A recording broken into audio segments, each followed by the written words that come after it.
Apple really stumbled upon something when it launched Touch ID on the iPhone 5s, providing users with an extremely simple yet secure way of unlocking their handset. Unsurprisingly, other manufacturers have tried to mimic the success of Touch ID, and Samsung is no different, with the Galaxy Note 4 joining the Galaxy S5, Galaxy S5 Mini and Galaxy Alpha in the fingerprint scanning stakes. Like Apple, Samsung has opted to embed its digit scanner in the physical home key below the screen, but the South Korean firm's implementation isn't quite as clean-cut.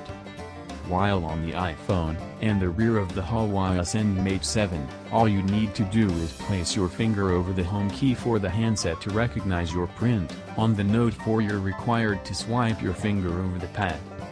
While this process isn't in itself much of an issue, the poor implementation of the service from Samsung is hampering its effectiveness. I reviewed the Samsung Galaxy S5 Mini earlier in 2014 and quickly fell out of love with Samsung's digit reader, as it simply didn't work well enough. Thankfully, it looks like Samsung has tried to address this issue on the Galaxy Note 4, firstly by getting rid of the 5 strikes and you're locked out rule, which drove me up the wall on the S5 Mini. Instead of locking the handset for 30 seconds after 5 failed finger swipes, which happened a lot with the S5 Mini, the Note 4 seemingly lets you go on and on until you get it right. You've still got to ensure you're swiping down the center of the home key, and you can't go too quickly or too slowly, otherwise the Note 4 gets a bit grumpy.